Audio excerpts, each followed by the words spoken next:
Hello friends, आज body fluid and circulation chapter को study करेंगे, जिसमें एनसीईआरटी को स्टडी करेंगे और चैप्टर यह 18 है। तो इस चैप्टर में क्या क्या टॉपिक पढ़ना है? ब्लड के बारे में, फिर लिम्फ यानी कि टिश्यू फ्लूइड के बारे में पढ़ना है, फिर circulatory pathway, then double circulation, then regulation of cardiac activity and disorder of circulatory system. इतना सारा चीज चैप्टर पढ़ना है। तो पहले यहाँ पे कुछ इंट्रोडक्शन टाइप के देख लेते हैं कि you have learned that all living cells have to provided with nutrients, oxygen and other essential substance।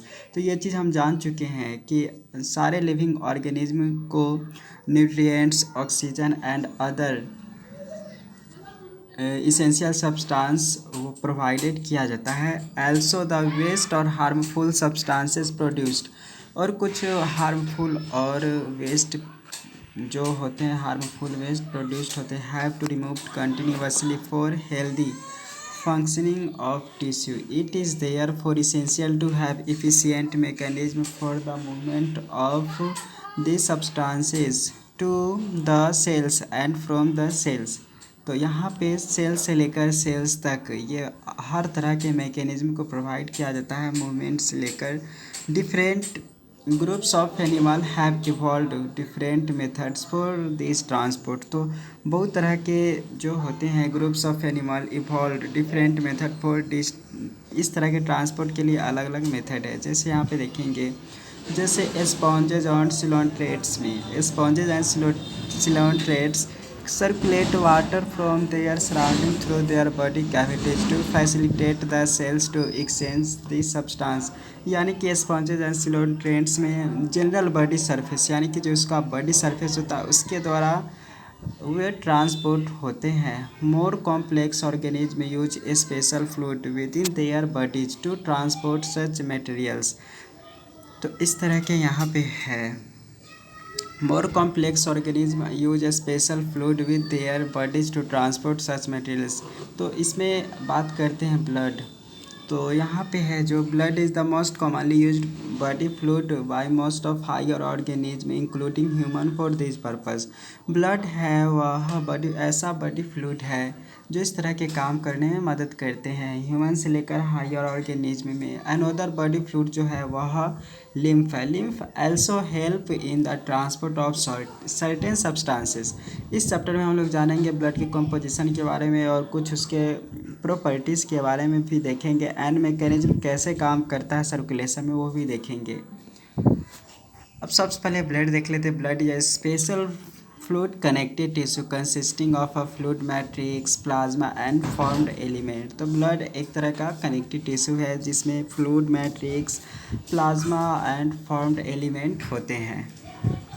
Plasma की बात करते हैं। Plasma is a straw coloured. Plasma, जैसे ब्लड को अगर सेंट्रीफ्यूज करेंगे, ब्लड को इस तरह के अगर किसी चीज़ में सेंट्रीफ्यूज करेंगे तो नीचे इसका सेल्स बच जाएगा और ऊपर प्लाज्मा हो जाएगा। थोड़ा पीला कलर का प्लाज्मा रहता है और नीचे जो देखेंगे यहाँ पे पीला कलर का ये प्लाज्मा रहता है और नीचे सेल्स, नीचे जो देखेंगे नीचे सेल्स इसका अलग अलग तरह के थे। तो इस तरह के यहाँ पे होते। तो प्लाज्मा ये स्ट्रॉ कलर्ड होता है। विस्कस फ्लूइड ये होते हैं। कंसिस्टिंग इन ईयरली, लगभग यह 55% होता है। ब्लड को आप सेंट्रीफ्यूज करेंगे तो ऑफ दी ब्लड, और 90 से 92% प्लाज्मा में वह वाटर होता है। 90 से 92% वाटर प्लाज्मा में वाटर का होता है। एंड प्रोटीन कंट्रीब्यूट 6 से 8% इसमें प्रोटीन होते हैं, जिसमें fibrinogen, globulins and albumins are the major protein के होते हैं। Fibrinogen, albumins, globulins. Fibrinogen are needed. अब तीनों का फंक्शन आप ध्यान में रख लीजिए कि फाइब्रिनोजेन का क्या फंक्शन है। Fibrinogen are needed for clotting और कोगुलेशन ऑफ ब्लड। फाइब्रिनोजेन वह ब्लड क्लॉटिंग में हेल्प करता है। और globulins primarily are involve in defence mechanism of the body and the albumins help in osmotic balance. Globulins काम करता है वह डिफेंस मैकेनिज्म, जब हमारे बॉडी में कोई भी अदर बैक्टीरिया आता है तो उसको ख़त्म करने का काम करता है, उसे डिफेंस करने में मदद करता है। And albumins help in osmotic balance में काम करता है। Plasma also contain a small amount of minerals. Plasma में कुछ अमाउंट में मिनरल्स भी होते हैं, जैसे sodium, iron, calcium, magnesium, HCO3, chlorine, ETC। Glucose, amino acid, lipids, etc. are also present in plasma. They are always in transit in the body. वे हमेशा transit होते रहते हैं. फैक्टर्स फॉर कोगुलेशन और clotting blood are also present. कुछ factor भी present होते हैं ब्लड में और मतलब प्लाज्मा में. In the plasma and in active form में वे होते हैं. And in active form plasma without the clotting factor कल. अगर प्लाज्मा ही है उसमें अगर क्लॉटिंग फैक्टर नहीं है तो उसको हम सीरम कहते हैं. छोटा छोटा बात है तो समझ लीजिए. अब फॉर्म्ड एलिमेंट की बात करते हैं तो फॉर्म्ड एलिमेंट करीब 45% होते हैं ब्लड में, जिसको हेमाटोक्रिट या पीसीबी भी कहते हैं. फॉर्म्ड एलिमेंट में जैसे जानते हैं कि एरिथ्रोसाइट, ल्यूकोसाइट एंड प्लेटलेट आते हैं. Are collectively called formed elements and they constitute nearly 45% of the blood. अब इरिथ्रोसाइट की बात कर लेते हैं. इरिथ्रोसाइट मतलब आरबीसी. आरबीसी मतलब red blood cells are the most abundant of all the cells. तो जो आरबीसी है वह पूरे मोस्ट अबडेंट है all the cells. A healthy adult man has on average करीब 5 से लेकर 5.5 million of RBC millimetre cube होता है of the blood. RBC are formed in the red bone marrow में यह बनता है in adults. RBC are devoid of nucleus in the most of animals and are biconcave in shape. RBC biconcave shape का होता है और यह divide of nucleus. Nucleus उसमें नहीं होता है. They have a red colour. इसके पास रेड कलर होता है. Iron containing complex called haemoglobin कहते हैं. Red colour iron containing complex protein है जिसको हीमोग्लोबिन कहते हैं. Hence the colour and name of these cells. तो मतलब रेड ब्लड सेल्स इसीलिए कहते हैं. हीमोग्लोबिन कलर लाल होता है इसलिए. अ हेल्दी इंडिविजुअल हैज़ 12 से 16 ग्राम्स ऑफ हीमोग्लोबिन होता है in every 100 millilitre of blood. These molecules play a significant role in transport of respiratory gases. RBCs have a average lifespan करीब 120 दिन होता है. After which they are destroyed in the spleen. 120 दिन इसका life cycle होता है. उसके बाद वह डिस्ट्रॉयड हो जाते हैं इन स्प्लीन, जिसको ग्रेवयार्ड ऑफ आरबीसीएस. आरबीसी का कब्रगाह कहते हैं स्प्लीन को.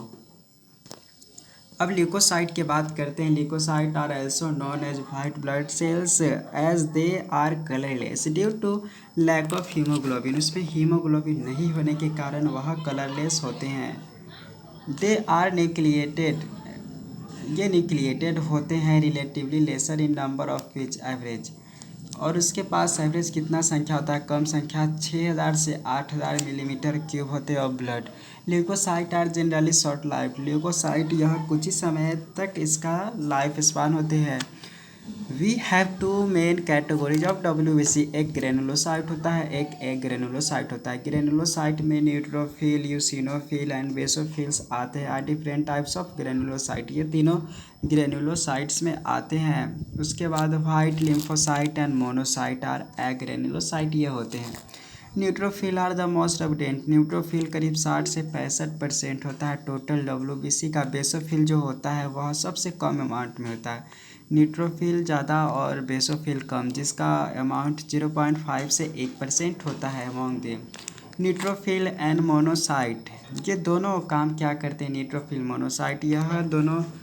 मोनोसाइट तो फिलहाल 6 से 8% होता है. ये फैगोसाइटिक होते हैं, मतलब दोनों मिलाकर फैगोसाइटिक का काम करता है. Which destroyed the foreign organism entering the body. कोई भी फॉरेन ऑर्गेनिज्म अगर बॉडी में आता है तो उसको ख़त्म करने का काम करता है neutrophil and monocyte.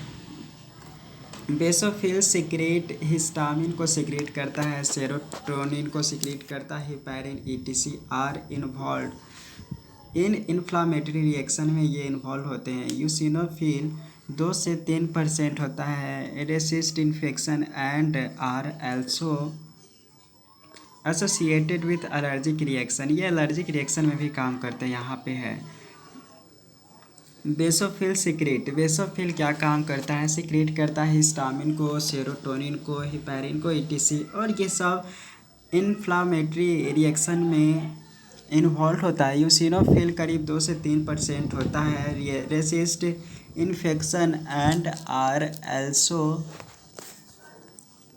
Associated with allergic reaction से वे एसोसिएटेड होते हैं। लिम्फोसाइट 20 से 25% होता है। Are of two major type B and T forms ये होते हैं। लिम्फोसाइट करीब 20 से 25% होता है और ये करीब दो फॉर्म होता है, B and T forms. Both B and T lymphocyte are responsible for immune response of the body के लिए काम करता है। अब लास्ट जान लेते हैं, प्लेटलेट भी फॉर्म्ड एलिमेंट है। Platelets are also called thrombocyte. Thrombocyte are cell fragment produced from megakaryocyte से भी प्रोड्यूस्ड होते हैं। Special cell in the bone marrow में ही ये होते हैं। मेगा कैरियोसाइट स्पेशल सेल होता है जो सिर्फ थ्रोम्बोसाइट या प्लेटलेट को वे प्रोड्यूस्ड करते हैं। ब्लड नॉर्मली कंटेन करीब 1.5 लाख से 3.5 लाख प्लेटलेट माइक्रो, ये इसका इतना संख्या होता है 1.5 लाख से 3 lakh. Most of which involve platelet can release a variety of substance, most of which are involved in coagulation और clotting of blood में ये हेल्प करते हैं। A reduction in the number can lead to clotting disorder which will be excessive loss of blood from the body। अगर किसी को platelet की संख्या की कमी है तो उसमें ब्लीडिंग डिजॉर्डर होने का चांस रहता है।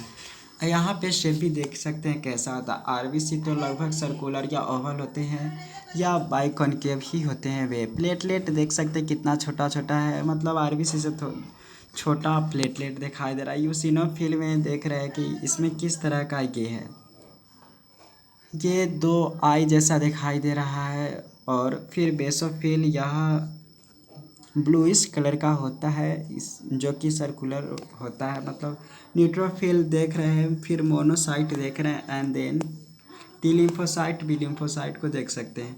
तो ये इसका डायग्रामेटिक रिप्रेजेंटेशन था फॉर्म्ड एलिमेंट का। अब बात कर लेते हैं ब्लड ग्रुप्स के बारे में। As you know blood human being differ in certain aspects though it appears to be similar, यानी कि हम लोग सिमिलर देखने के बावजूद भी हम लोग में ब्लड ग्रुप्स अलग अलग होते हैं। Variety types of grouping of blood has been done. Two such grouping the ABO and Rh are widely used all over the world. ABO grouping के बारे में देखते हैं। तो ABO grouping is based on the presence और absence of surface antigen, यानी कि chemicals can induce immune response, जो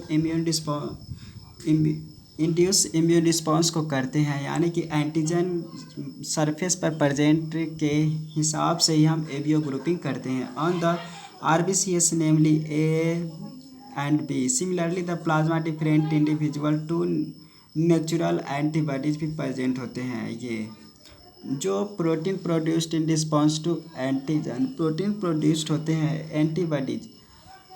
यह एंटीबॉडीज एक तरह का प्रोटीन है जो प्रोड्यूस्ड होते हैं रिस्पॉन्स टू एंटीजन को रिस्पॉन्स करने के लिए। The distribution of antigen and antibody in the 4 groups of blood A, फिर बी, फिर A B and O are given in the table. You probably know that during blood transfusion, जब blood transfusion करते हैं, blood can not be used, blood को any blood यानी कि कोई भी ब्लड ऐसे यूज नहीं कर लिया जाता है। The blood of donor has to be carefully matched with the blood of a recipient before blood transfusion to avoid severe problems clumping, यानी कि destruction of RBC, destruction of RBC या clumping होने से बचने के लिए हमें केयरफुली अच्छे से मैच करा लिया जाता है रिसिपिएंट और जो डोनर होते हैं दोनों के ब्लड को।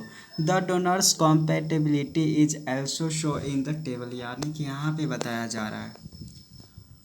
जैसे blood group A B O, antigen अगर ब्लड ग्रुप ए है तो ए होगा, ब्लड ग्रुप बी है तो एंटीजन बी होगा, ब्लड ग्रुप ए बी है तो एंटीजन ए और बी होगा, और अगर ब्लड ग्रुप ओ है तो उसमें कोई भी एंटीजन नहीं प्रेजेंट होगा।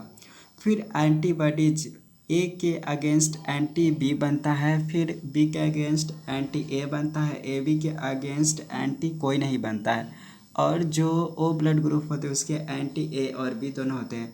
डोनर्स ग्रुप देखेंगे, अगर ए किसी का ब्लड है तो वह किस किस को डोनेट, यहाँ पे डोनर्स ग्रुप अगर जैसे यहाँ पे अगर ब्लड ए है या ओ है तो ए ओ वाले वह ए को दे सकता है या ले सकता है। फिर है उसी तरीक़ा से बी है तो बी वाले भी ओ और डोनर्स ग्रुप बी और ओ हो जाएगा। फिर ए बी है तो ए बी, फिर ए यानी कि ए रिसिपिएंट्स डोनर होते हैं, जो ए बी रिसिपिएंट डोनर होते हैं, सॉरी एक्सेप्टर होते हैं। ए बी ए वाले से भी ब्लड ले सकता है, ए बी वाले से भी ले सकता है, बी वाले से भी ले सकता है, ओ वाले से भी ले सकता है, ये डोनेट कर सकते हैं। और ओ देखेंगे ब्लड ग्रुप ओ, तो यहाँ पे ओ वाले से आराम से ले सकते हैं। From the above mentioned table, it is evident that group O blood can be donated to persons with any other blood group, and hence O group individuals are called universal donors. Persons with AB group accept blood from person with AB as well as the other groups of blood. Therefore, such persons are called universal recipient कहते हैं, which blood groups AB then receive all. अब RH grouping another antigen, the RH antigen similar to present in rhesus monkey. RH antigen another antigen जो है RH antigen similar to one present in rhesus monkey, hence RH is also absorbed on surface of RBCs of majority, nearly 80% of humans में ये होते हैं। Such individuals are called RH positive and those in whom antigen is absent called RH negative. RH negative and RH negative person, if exposed to RH positive, will specific antibodies against the RH antigen. Therefore RH group also matched before transfusion, से पहले RH group भी match करा लिया जाता है। A special case of RH incompatibility यानी कि mismatching has been observed between RH negative of a pregnant mother with RH positive blood of the fetus. RH antigen of fetus do not get exposed to RH negative blood. अब यहाँ पे one बात समझने वाला है, एक बात कि RH antigen of the foetus do not get expose to the RH negative blood of the mother in the first pregnancy as the two bloods are well separated by the placenta के द्वारा। ये first जब होते हैं pregnancy तो इसमें ये separated हो जाता है प्लासेंटा के द्वारा। However during the delivery of the first child there is possibility of exposure of the material blood to small amounts of RH positive blood from the foetus. तो यहाँ पे फीटस से RH पॉजिटिव आ जाता है body में। In such cases the mother starts preparing antibodies against RH in her body. तो RH के against उसके बॉडी में एंटीजन बनने लगता है। In case of her subsequent pregnancies the RH antibodies from the mother RH negative can leak into the blood of the foetus. तो RH antibodies है, RH antibodies from the mother RH negative can leak into the blood of the foetus RH positive and destroy the fetal RBCs को destroy करने लगते हैं। This could be fatal to the fetus और could cause severe anaemia, बहुत अलग अलग तरह के एनीमिया कॉज कर सकता है, and jaundice to the baby.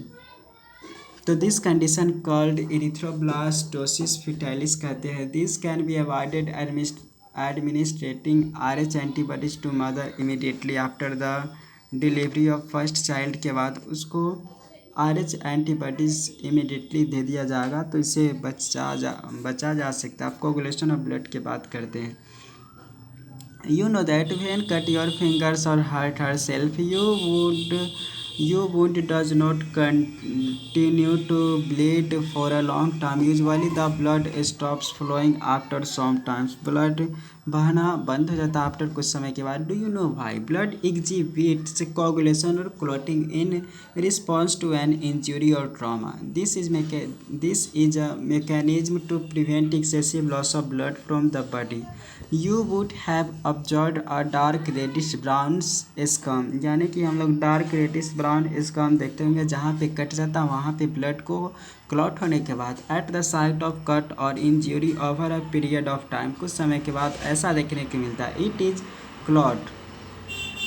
तो यह एक तरह का क्लॉट या कोगुलेशन है formed mainly of a network of threads of called fibrins का वे नेटवर्क होते हैं इन विच डेड और damaged formed elements of bloods are trapped, इसमें फंस जाते हैं। Fibrins are formed by the fibrins जो होते हैं formed by the conversion of inactive fibrinogen. Inactive fibrinogen जब फाइब्रिन में कन्वर्ट होता है और ये किसके हेल्प से, by the enzyme of fibrinogen, यानी कि फाइब्रिनोजेन है, फाइब्रिनोजेन से ये फाइब्रिन बनता है, ये थ्रोम्बिन एंजाइम की मदद से। और उससे पहले जो थ्रोम्बिन होते हैं in terms of formed from another inactive substance called plasma thromboplastin, यानी कि थ्रोम्बोप्लास्टिन से ये थ्रोम्बिन बनता है। देन थ्रोम्बिन एंजाइम जो है वह फाइब्रिनोजेन से फाइब्रिन्स बनाने का काम करता है। तो वो बात यहाँ पे लिखा हुआ है, an enzyme complex the thrombokinase की मदद से प्रोथ्रोम्बिन जो है वह थ्रोम्बिन में कन्वर्ट होता है और प्रोथ्रोम्बिन को थ्रोम्बिन में कन्वर्ट करने का काम करता है थ्रोम्बोकाइनेज। तब फाइब्रिनोजेन से फाइब्रिन बनाता है वह थ्रोम्बिन एंजाइम के हेल्प से as required for the above reaction. This complex is formed by a series of linked enzymatic reactions में होते हैं जिसको कैस्केड प्रोसेस कहते हैं, involving a number of factors present in plasma is an inactive state में वे होते हैं। एन इंजरी और trauma stimulates An injury or trauma stimulates the platelet in the blood to release certain factors which activate the mechanism of coagulation। तो ये सब trauma या injury होने पर जो ब्लड्स होते हैं वह प्लेटलेट को रिलीज करते हैं। certain factors released by the tissue at the site of injury also initiate coagulation। बहुत सारे फैक्टर्स को भी रिलीज होते हैं। Calcium ion play a important role in clotting में वे बहुत सारे रोल निभाते हैं। तो कैसे ब्लड कोगुलेट होता है बेसिक्स यहाँ पे दिया गया था। आप लिम्फ के बारे में जानते हैं। लिम्फ हमारे बॉडी फ्लूइड यानी कि ब्लड को छोड़कर जनरली जितने भी फ्लूइड देखेंगे तो वो सब लिम्फ होते हैं। As the blood passes through the capillaries in the tissue, some water along with many small water soluble substances move out into the spaces between the cells और टिश्यू। बहुत सारे सेल्स और टिश्यू के बीच में हमारे वाटर सोलुबल सब्सटेंस होते हैं या चिपचिपा कोई भी होते हैं हमारे बॉडी फ्लूइड टिश्यू के बीच में, तो वो सब लिम्फ होते हैं। तो लिम्फ के बारे में है कि as the blood passes through the capillaries in the tissue, some water along with many small water soluble substances move out into the spaces between the cells of tissue, leaving the larger protein and most of the formed element in the blood vessels। This fluid released out is, कुछ fluids बाहर release हो जाते हैं, released out it is called interstitial fluid और tissue fluid कहते हैं। It has the same minerals distribution as that in plasma।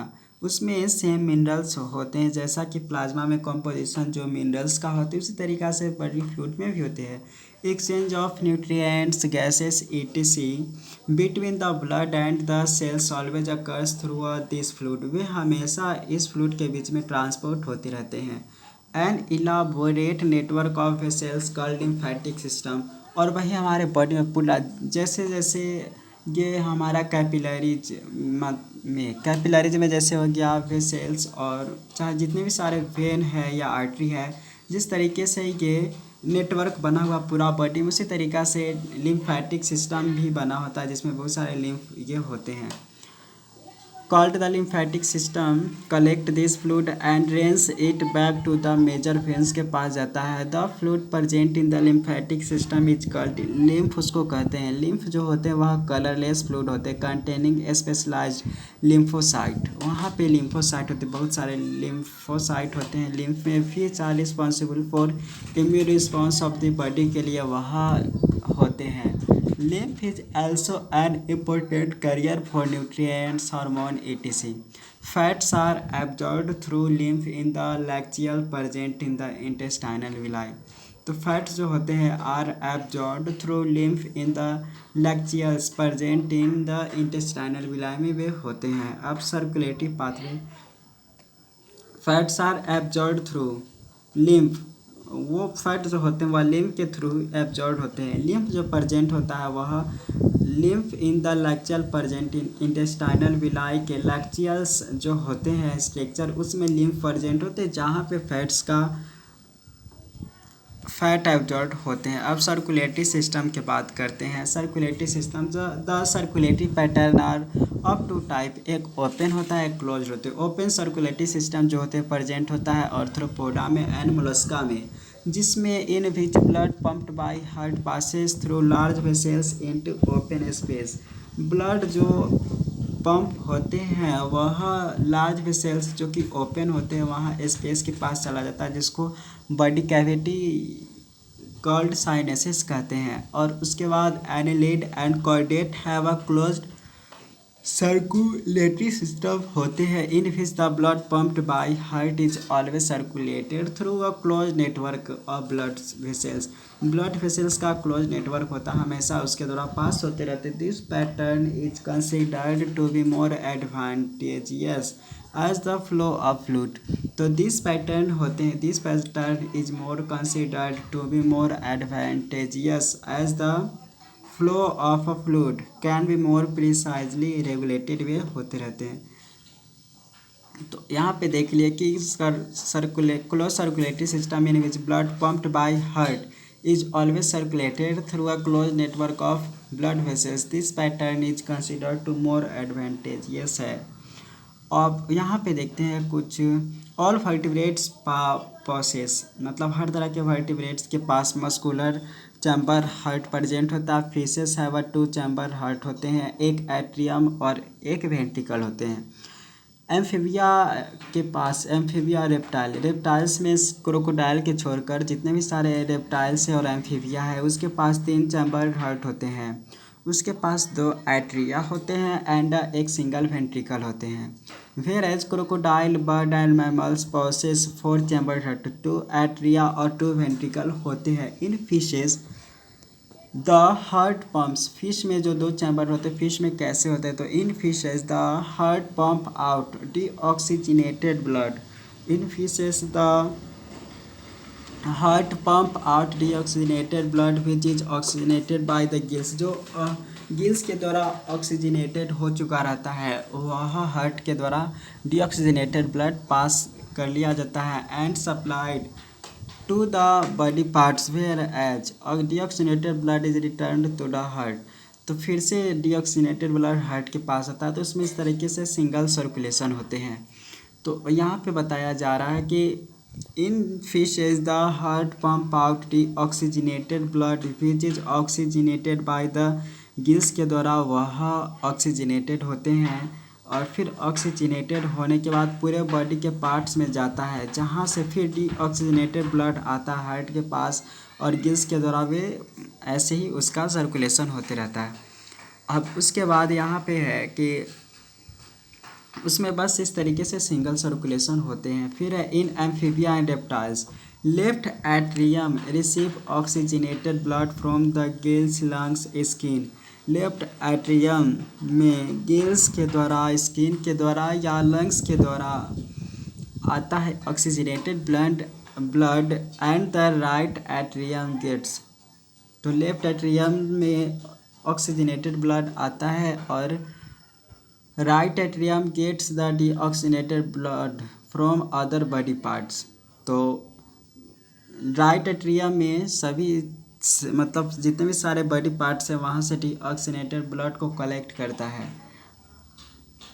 However they get mixed up in the single ventricle which pumps mixed blood, यानी किस तरीके से इसमें incomplete double circulation होते हैं। In bird mammals oxygenated and deoxygenated blood received by the left and right atria respectively.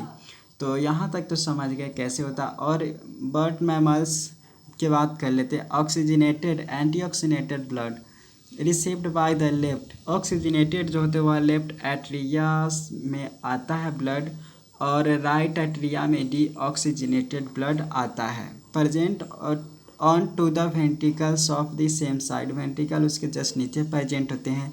The ventricles pump it out without any mixing of, ventricle उसको pump कर देता है बिना मिले हुए। तो that is separate circulatory pathway are present in these organisms, hence these animals have double circulation. Let us study human circulatory system को study यहाँ पे हम करते हैं।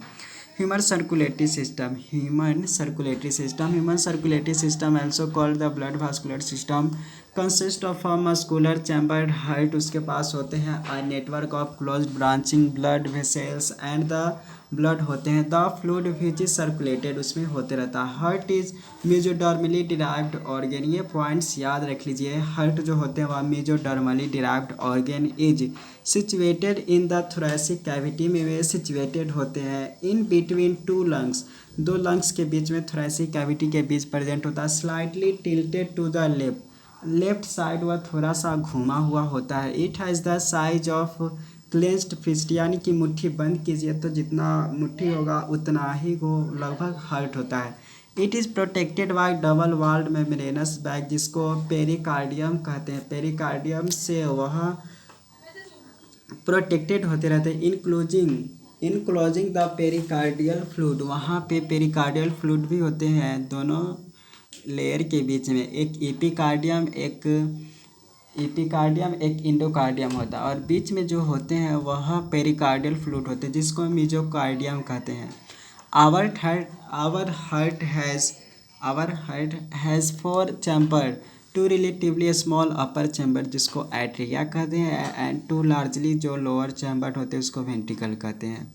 अब दोनों के बारे में थोड़ा थोड़ा यहाँ पे बात है कि a thin muscular wall called inner atrial septum separate, a thin muscular wall called the interatrial septum separates to right and left atria. Interatrial septum, तो नाम से पता चल रहा है interatrial septum. Atrial septum मतलब अलग करने वाला। एट्रिया को, दोनों एट्रिया को अलग करता है, उसको इंटर एट्रियल सेप्टम कहते हैं। जो राइट एंड लेफ्ट एट्रिया को अलग करने वाला जो होते हैं थिन मस्कुलर वाल, उसको इंटर एट्रियल सेप्टम कहते हैं। Whereas a thick walled the interventricular septum जो होते हैं वह लेफ्ट एंड राइट वेंट्रिकल्स को अलग करते हैं। डायग्राम में देखेंगे भी हम। The atrium and ventricles of same side, atrium and ventricle जो होते हैं सेम साइड, उसको जो अलग करने का काम करता है। Are also separated by thick fibrous tissue, called atrioventricular septum कहते हैं, उसको एट्रियो वेंट्रिकुलर सेप्टम कहते हैं, जो कि थिक फाइब्रस टिश्यू होता है जो एट्रियम एंड वेंट्रिकल को अलग करने का काम करता है। However each of this septa are provided with an opening through which the 2 chamber of same side are connected, तो यही है जो कनेक्टेड किया हुआ रहता है दोनों side. The opening between the right atrium and right ventricle, और ओपनिंग की बात करते हैं, जो opening of right atrium and right ventricles is guarded by valves called 3 muscular flaps और कप्स, जिसको कहते हैं ट्राइकप्सिड वाल्व कहते हैं, बाइकप्सिड और mitral valve guarded between the left atrium and left ventricle. तो right atrium and right ventricle को open करने का काम करता है ट्राइकस्पिड वाल्व, और उसके बाद लेफ्ट एट्रियम और लेफ्ट वेंट्रिकल को ये अलग करने का काम करता है, उसको ये कहते हैं मिट्रल वाल्व या बाइकस्पिड वाल्व कहते, तो ये बात ध्यान रखना है।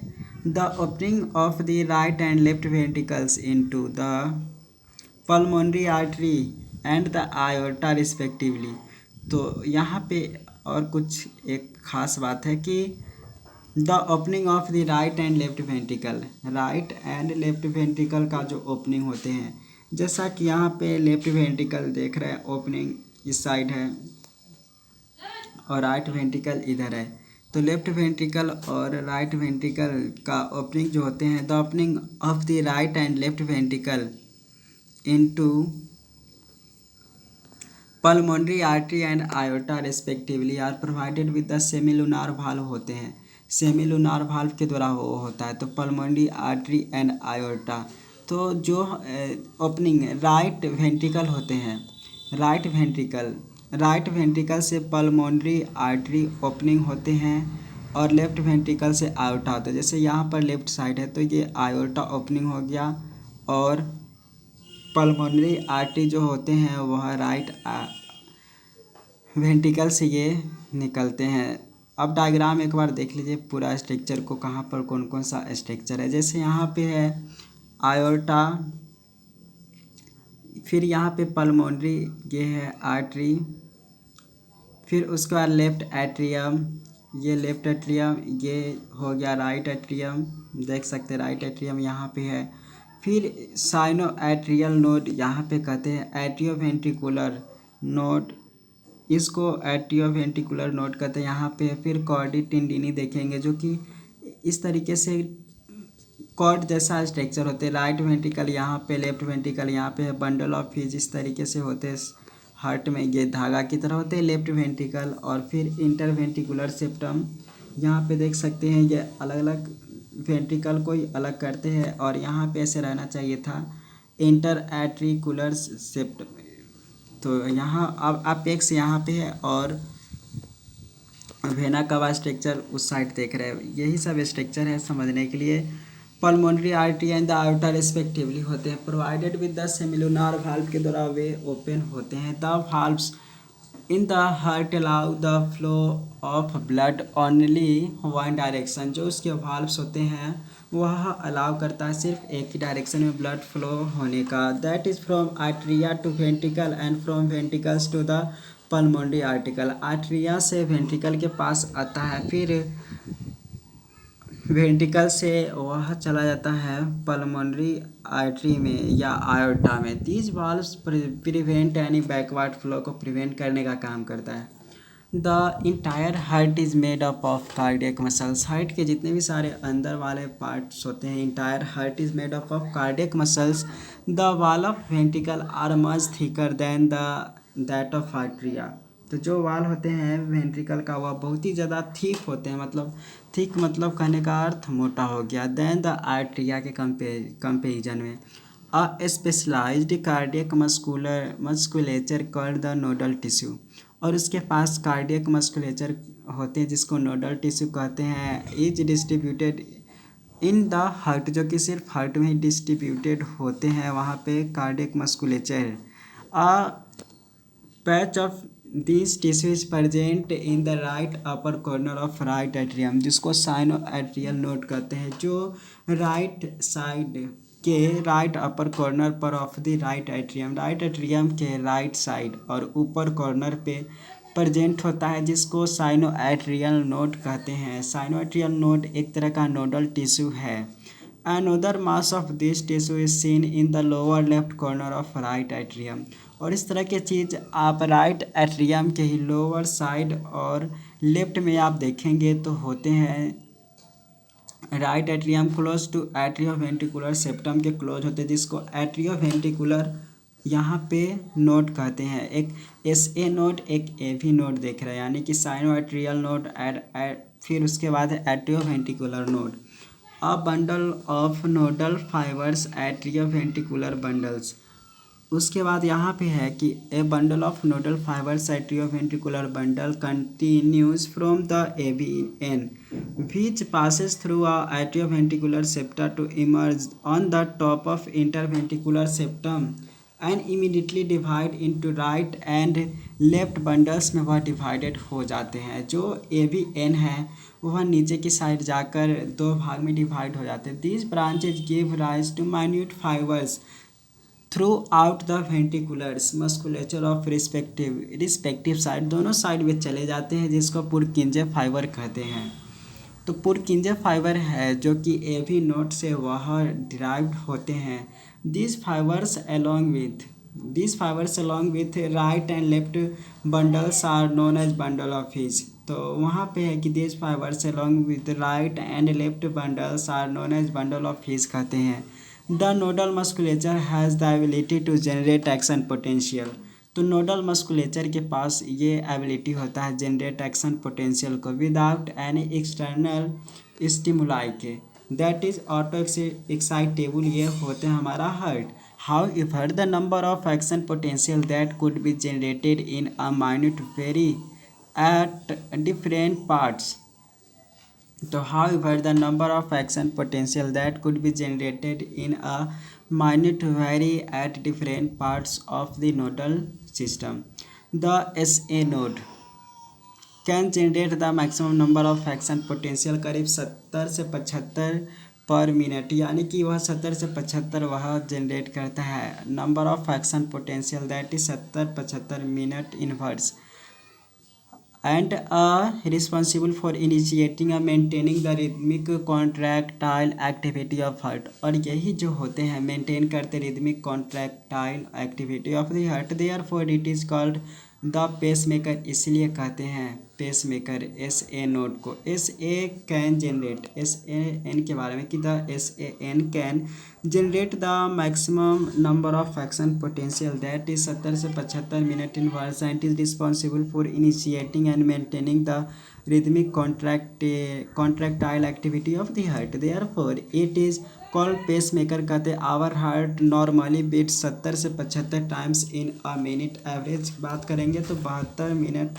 पर इनवर्स। तो इसी के कारण के होते एस ए नोड वह कॉन्ट्रैक्टाइल करने का काम करता है। अब उसके बाद बात करते हैं कार्डियक साइकिल के बारे में। तो कैसे हमारा ब्लड सर्कुलेट होता है या कार्डियक साइकिल होते हैं वो देख रहे हैं।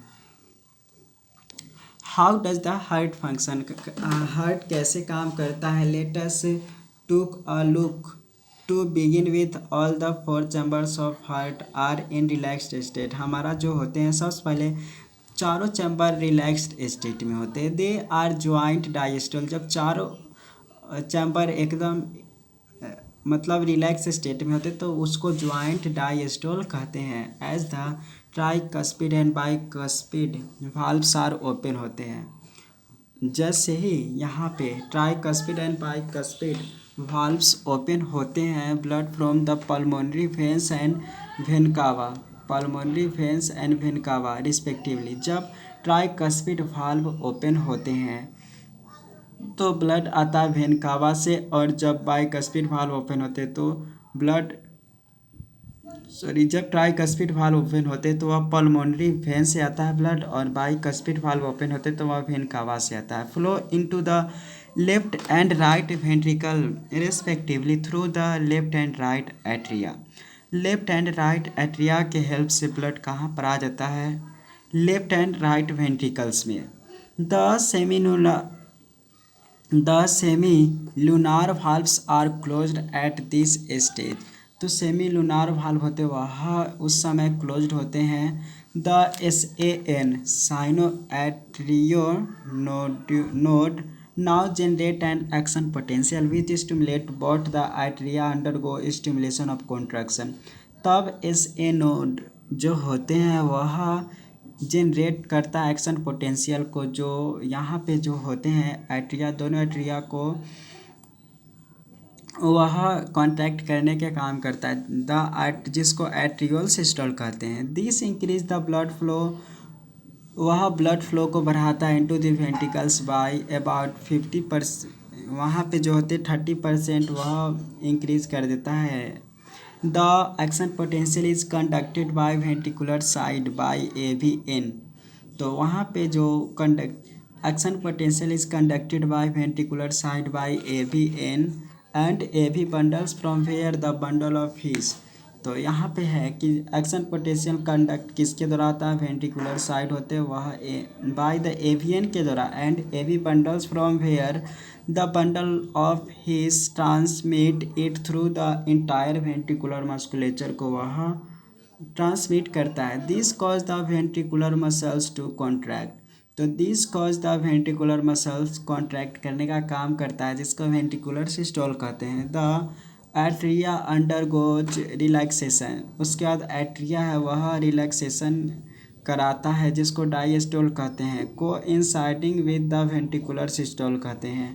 तो this cause the ventricular muscles to contract, जिसको वेंट्रिकुलर सिस्टोल कहते हैं। The atria undergoes this cause the ventricular muscles, और यहाँ पे जो देख रहे हैं AVN at AV bundles from where the bundle of His transmit होते हैं वहाँ से। तो it through the entire ventricular musculature के पास यह बंडल ऑफ हीस होते हैं। बंडल ऑफ हीस जो होते हैं this cause ventricular muscles to contract. अब बंडल ऑफ हीस वेंट्रिकुलर जो मसल्स होते हैं उसको कॉन्ट्रैक्ट करने का काम करता है, जिसको वेंट्रिकुलर सिस्टोल कहते हैं। तो सबसे पहले एट्रियल सिस्टोल हुआ था, अब वेंट्रिकुलर सिस्टोल होता है। द एट्रिया अंडरगोज रिलैक्सेशन, जब ये वेंट्रिकुलर सिस्टोल होता है तो एट्रिया रिलैक्स होते हैं जिसको डायस्टोल कहते हैं।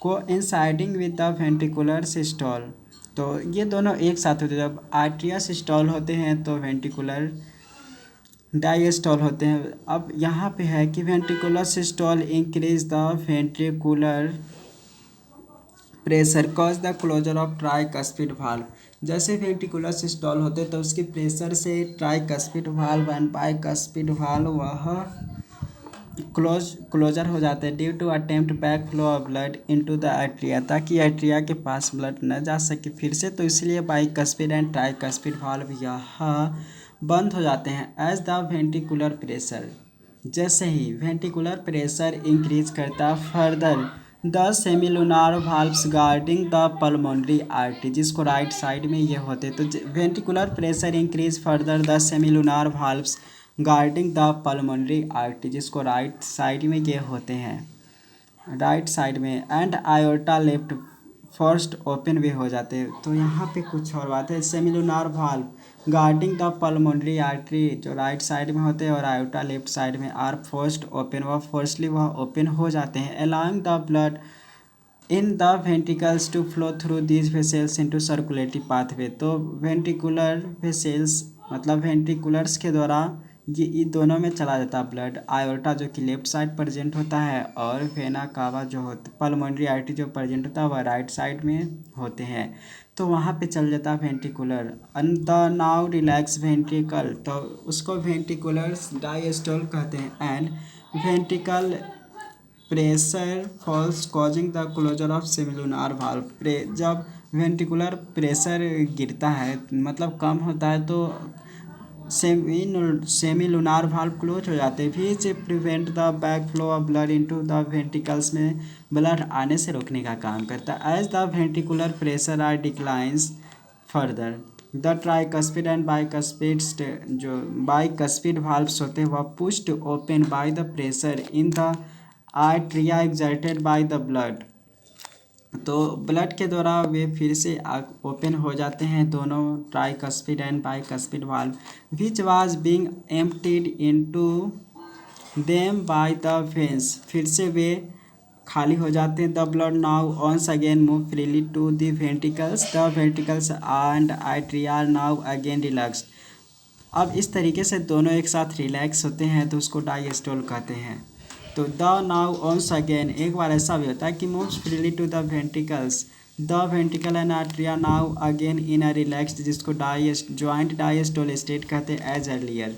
सून द SAN, फिर उसके बाद जल्दी से SAN generate a new action potential and events described above are repeated in the sequence and the process continue होते रहता है। The sequential events in the heart which cyclically repeated is called cardiac cycle, कहते हुए cyclically repeated होते रहते हैं। And it consist of a systole and diastole both atria and ventricles. तो यहाँ पे है, अब यहाँ से एक नया बात स्टार्ट हो गया जो कि याद रखने वाला पॉइंट है। As mentioned earlier the heart beats जो होते लगभग 72 टाइम्स पर मिनट के होते, that is the many cardiac cycles are performed per minute, एक मिनट में बहुत सारे कार्डियक साइकिल आकर हो जाते। From this it could be deduced that duration of cardiac cycle total, अगर एक साइकिल में टोटल 0.8 सेकेंड लगते हैं, ये ध्यान रखना है। During a cardiac cycle each ventricle pump approximately, मतलब एक कार्डियक साइकिल में कितना, लगभग 70 मिलीलीटर ब्लड को वो मतलब पंप करते हैं, जिसको स्ट्रोक वॉल्यूम कहते हैं। The stroke volume multiplied by the heart rate से गुना करेंगे तो यहाँ पे कितना आ जाएगा, कार्डियक आउटपुट आ जाएगा। तो कार्डियक आउटपुट यहाँ पे 70 में आप गुना कर देंगे 72 से, तो एक मिनट में इस तरीके से कार्डियक आउटपुट निकाल सकते। कार्डियक आउटपुट से निकालने का सिंपल तरीका है कि वेंट्रिकल एक मिनट मतलब यहाँ पे each ventricle pump out approximately 70 stroke volume, each ventricle pumped मतलब ड्यूरिंग एक साइकिल, जब एक साइकिल होता है तो 70 मिलीलीटर ब्लड पम्प्ड होते हैं बॉडी में। The stroke volume multiplied by the heart rate, तो इस तरीके से कार्डियक आउटपुट आ जाएगा। Therefore the cardiac output can be defined as the volume of, तो यहाँ पे और है कि Up therefore the cardiac output can be defined as the volume of blood pumped out by each ventricles per minute and average बात करेंगे तो 5000 millilitre होगा और इसी को 5 litre in a healthy individuals में ये होते हैं। The body has the ability to alter the stroke volume as well as the heart rate. तो the body has the ability to alter the stroke volume as well as the heart rate and thereby the cardiac output. For example the cardiac output of an athlete will be much higher than that of ordinary man के comparison में जो athletic होते हैं उसके पास ज़्यादा वे होते cardiac output. During each cardiac cycle two prominent sounds are produced which can be easily heard by the stethoscope के द्वारा आप सुन सकते हैं hear through a stethoscope. The first heart sound होते हैं वह लब होते हैं। Lub is associated with closure of tricuspid valve and bicuspid valves जब ओपन होते हैं तो वे सुनाई देता है लब साउंड। और सेकेंड साउंड जो होते हैं associated with closure of semilunar valves. This sound are clinically diagnostic significance में ये बहुत हेल्प करते हैं। इलेक्ट्रोकार्डियोग्राफ जिसको ईसीजी कहते हैं, you may probably familiar with this scene from a typical hospital television show. A patient has hooked up to a monitoring machine that shows voltage traces on a screen make the sound। मतलब यहाँ पे ये हम लोग देखेंगे बहुत सारे television में a patient is hooked up. जब पेशेंट को हुक्ड अप किया जाता है टू अ मॉनिटरिंग मशीन से तो that shows voltage traces on screen, उसका वोल्टेज दिखाई देता रहता है मशीन पर। And make the sound beep beep beep beep as the patient goes into cardiac arrest. This type of machine electrocardiograph होते हैं is used to obtain an electrocardiogram जिसको ECG कहते हैं। ईसीजी या graphical representation of electrical activity. तो ECG या graphical representation of electrical activity of the heart during a cardiac arrest to obtain standard ECG as in the figure में भी ये चीज़ आप देख सकते हैं। A patient is connected to machine with 3 electrical leads, one to each wrist and to the left ankle। दोनों wrist पे ये होते हैं एंड एक होता है लेफ्ट एंकल पर। लेफ्ट एंकल क्योंकि लेफ्ट साइड हार्ट होते हैं इसीलिए that continuously monitor the heart activity. For a detailed evaluation of heart functions, multiple leads are attached to the chest region। Here we talk only about standard ECG में मतलब बहुत सारा activity पता करने के लिए चेस्ट रीजन पे भी ये जोड़ दिया जाता है। अब यहाँ पे देख रहे हैं साउंड P एक अलग है, फिर QRS ये कॉम्प्लेक्स होते हैं, फिर T अलग है। ये सब diagrammatic representation of standard ECG के बात करते हैं यहाँ पे। तो each peak in the ECG is identified with the letter from P से लेकर T तक corresponds to specific electrical activity of heart को पता लगाने के लिए ये हर तरह के पीक से पता लगा सकते हैं। The P wave represent the electrical excitation. जो P वेव देख रहे हैं वह इलेक्ट्रिकल एक्साइटेशन को बताता है जिसको डीपोलराइजेशन ऑफ एट्रिया कहते हैं। डीपोलराइजेशन ऑफ द एट्रिया तो इलेक्ट्रिकल एक्साइटेशन होता है पी के द्वारा, तो पी के द्वारा इलेक्ट्रिकल एक्साइटेशन या depolarisation of atria which leads to contraction of both atria. P wave generate होने के कारण दोनों एट्रिया कॉन्ट्रैक्ट हो जाते हैं। The QRS complex represent the depolarisation of the ventricle. फिर QRS कॉम्प्लेक्स से वह डीपोलराइजेशन करने का काम करता है, वह वेंट्रिकल को भी इनिशिएट द वेंट्रिकुलर कॉन्ट्रैक्शन को इनिशिएट करता है। The contraction start shortly after Q। Contraction start हो जाता है Q के बाद and mark the beginning of systole और इस तरीके से सिस्टोल को वे करने का काम करता है। फिर अब टी वेव जो देखे थे लास्ट में, तो the T wave represent the return of the ventricle from excited to normal state जिसको रिपोलराइजेशन कहते हैं। The end of T wave mark the end of systole. तो टी वेव जैसे ही ख़त्म होता है तो ये बताता है कि अब सिस्टोल का प्रोसेस पूरा हो गया, यानी कि रिपोलराइजेशन को स्टार्ट करने का काम करता है। तो the T wave represent the return of ventricles from excited to normal state, that is repolarisation. The end of T wave marks the end of systole. Obviously, by continuing the number of QRS complex that occurs in given time period, one can determine the heartbeat. One can determine the heartbeat rate of an individual since the ECG obtained from the different individuals have truly roughly the same shape for a given lead configuration. Any deviation कुछ कहना है। Since the ECG obtained from different individuals have roughly the same shape for a given lead configuration, any deviation from this shape indicate possible abnormality or disease. Hence, it is great clinically significance इसका भी होता है। अब double circulation बात करते हैं। As mentioned earlier, the blood pumped by the right ventricles enter the pulmonary artery, whereas the left ventricle pump blood into the aorta. तो right ventricle वह ब्लड को ऊपर भेजता है पल्मोनरी आर्टरी के पास, और लेफ्ट वेंट्रिकल जो होते हैं वह आयोटा के पास ब्लड भेजता है। The deoxygenated blood pumped into the pulmonary artery, और यहाँ पे जो डीऑक्सीजनेटेड ब्लड होते हैं pumped into the pulmonary artery is passed on the lungs के पास भी जाता है। The deoxygenated blood pumped into the pulmonary artery is passed on the lungs, passed to the lungs. जो डीऑक्सीजनेटेड ब्लड होते हैं pumped into the pulmonary artery is passed on to the lungs, where pulmonary artery के द्वारा जो आता है to the lungs from where oxygenated blood is carried by the pulmonary vein into the left atrium. तो ये बात ध्यान रखना है कि जो हमारा होता है लेफ्ट, ये चीज़ द डीऑक्सीजनेटेड ब्लड होते हैं वह pumped into the pulmonary artery is passed on.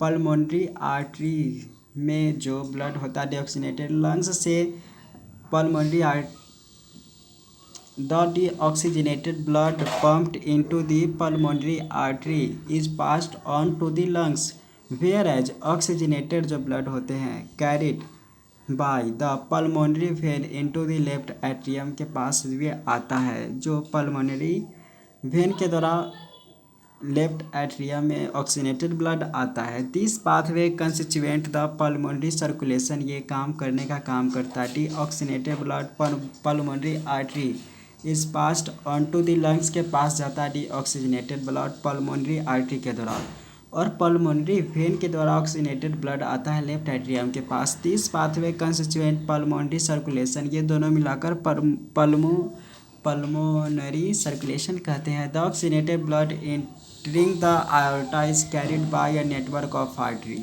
बहुत सारे आर्टरी मिलकर आयोर्टा का फॉर्मेशन करता है। तो the oxygenated blood entering the aorta is carried by the network of arteries, arterioles and capillary से मिलकर बना होता है to the tissue from where the deoxygenated blood is collected by a system of venules, veins and vena cava and emptied into right atrium. तो यहाँ से जो when कावा से इतने सारे जो हो गया, जैसे बहुत सारे network of arteries, arteriole, capillaries, ये सब जगह से वेन कावा में जो राइट एट्रियम के पास होते हैं वेन कावा, वहाँ पे डीऑक्सीजनेटेड ब्लड आता है। दिस इज सिस्टमैटिक सर्कुलेशन, ये कहलाता है। तो इस तरीके से एक सिस्टमैटिक सर्कुलेशन हो गया और एक पल्मोनरी सर्कुलेशन हो गया। यही दोनों सर्कुलेशन के कारण हम डबल सर्कुलेशन कहते हैं। The systematic circulation provide nutrients, oxygen and other essential substance to the tissue and take CO2 and other harmful substances away for elimination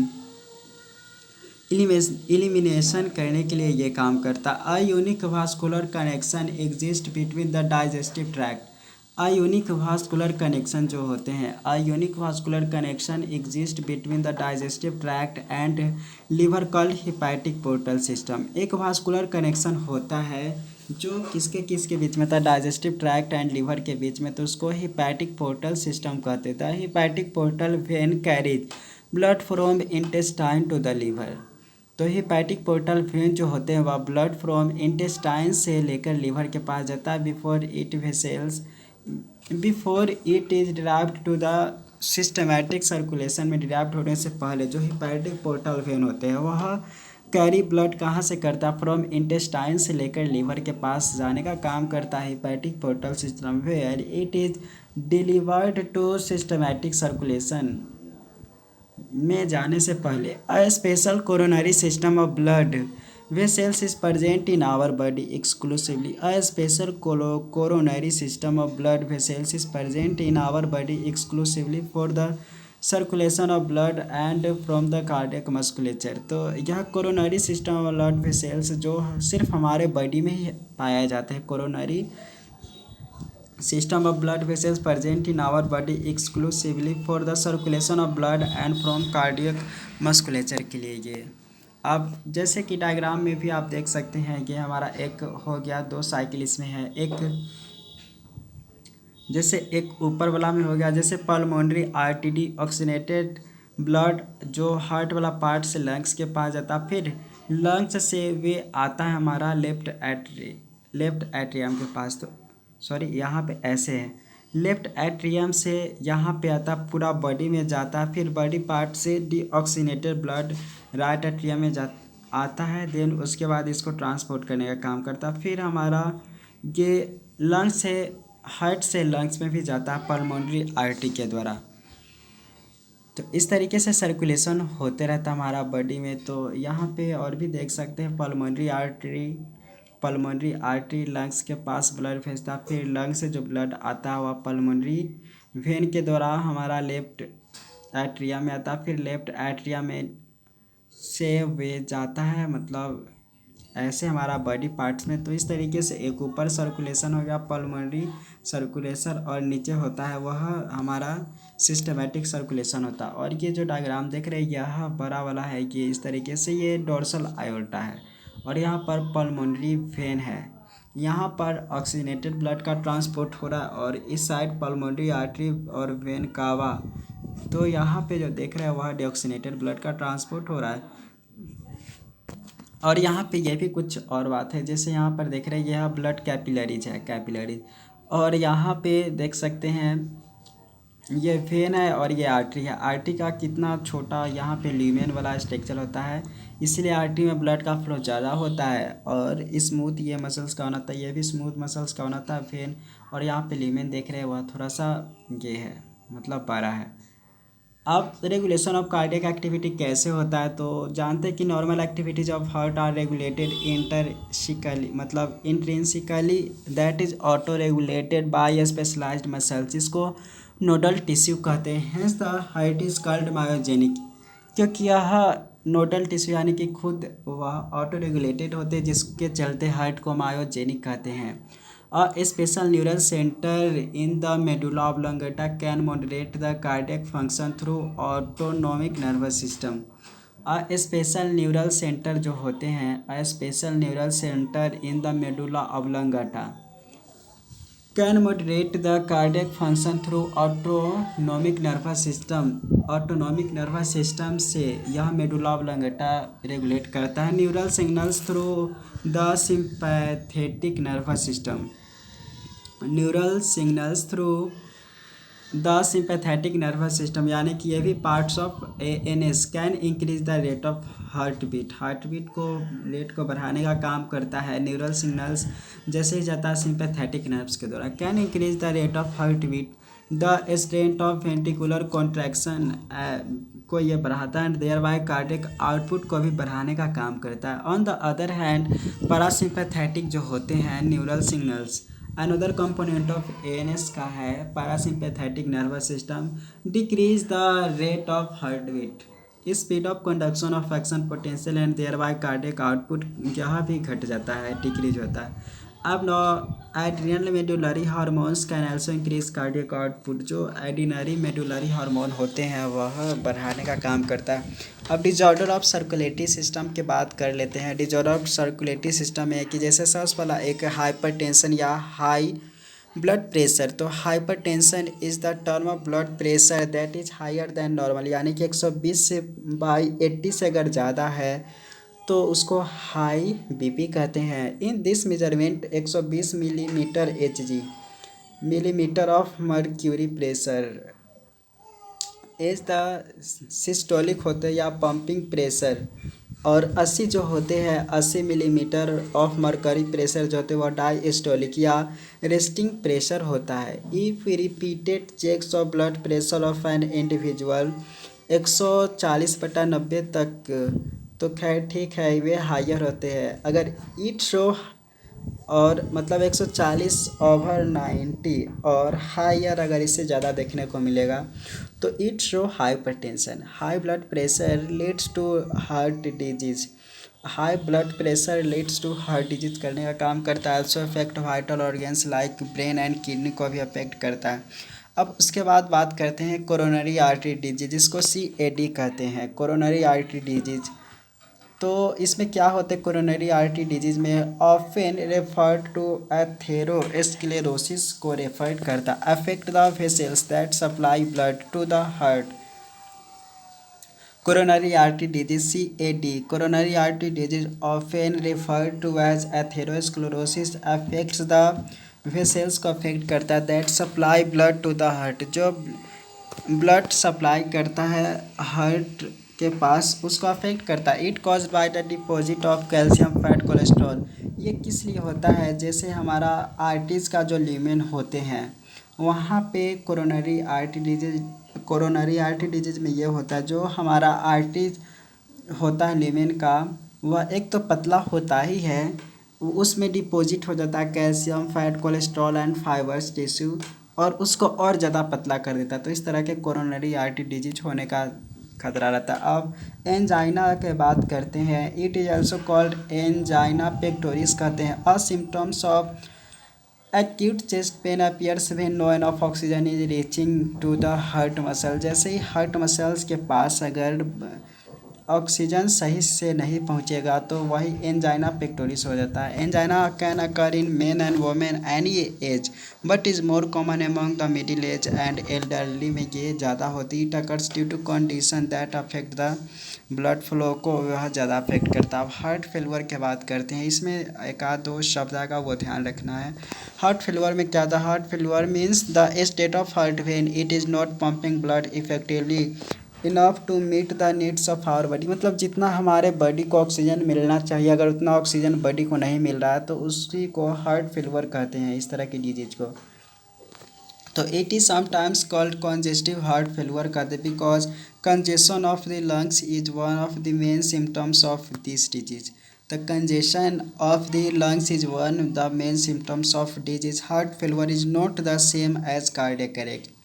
cardiac arrest से ही मौत होता है किसी का, मतलब कार्डियक अरेस्ट का मतलब हो गया कि when the heart beat stops हो जाता है तो उसको कार्डियक अरेस्ट कहते हैं। ऑफ अ हार्ट अटैक, तो कार्डियक अरेस्ट देख लिए कि when the heart stops beating, और हार्ट अटैक में क्या होता है, when the heart muscle is suddenly damage by any adequate blood supply. Suddenly damage हो जाएगा सही तरीके से ब्लड सप्लाई नहीं होने के कारण, तो वह हार्ट अटैक होगा। हार्ट फेलुअर में देख लिए कि ऑक्सीजन सही से नहीं पहुंच रहा है हार्ट के पास तो उससे हार्ट फेलुअर होगा। और हार्ट कार्डियक अरेस्ट में देख लिया हार्ट बीट स्टॉप हो जाएगा तो कार्डियक अरेस्ट हो जाएगा। और हार्ट अटैक में when the heart muscle is suddenly damaged bye इनएडिक्वेट blood supply के द्वारा ये होते हैं। तो इस तरीके से अब हम समरी में भी देख लेते हैं। चैप्टर तो ऑलरेडी समाप्त हो चुका है, समरी में डायरेक्ट पढ़ेंगे तो आप ध्यान से समझ लीजिए। Vertebrate circulate blood of fluid connective tissue in their body to transport essential substance to the cells and carry waste substance from there. Another fluid lymph जो कि टिश्यू फ्लूइड कहते हैं is also used for the transport of certain substances को transport करने का काम करता है। blood comprises of fluid matrix plasma and formed element, red bone marrow RBCs erythrocyte, white blood cells WBC leukocyte and platelet जिसको thrombocyte कहते हैं constitute the formed element से मिलकर बना होता है। Blood of humans are grouped into AB and O systems based on the presence और absence of two surface antigens AB and the RBCs. Another blood grouping is also done based on the presence or absence of another antigen called rhesus factor कहते हैं on the surface of RBCs. The Space between cells in the tissue contain fluid derived from the blood called tissue fluid कहते हैं. This fluid called lymph. Lymph is almost similar to blood except for protein content in the formed element. Protein content दोनों में अलग अलग होते हैं, नहीं तो वही ब्लड जैसा ही रहता. All vertebrate and a few invertebrate have a close circulatory system होते हैं. Our circulatory system consist of muscular pumping organ जिसको हार्ट कहते हैं. अ नेटवर्क ऑफ वेसल्स मतलब हमारे सर्कुलेटरी सिस्टम कौन कौन चीज़ से मिलकर बना हुआ है. Muscular pumping organ heart, a network of vessels and a body fluid and blood. Heart has two atria two ventricles होते हैं. Cardiac musculature is auto excitable होते हैं. Sino atrial node generate the maximum number of action potential per minute जो कि 70 से 75 per minute. And therefore it sets the pace of activities of the heart. Hence it is called the pacemaker कहते. The action potential cause the atria and then ventricle to undergo contraction जिसको systole कहते हैं. Followed by the cause of atria.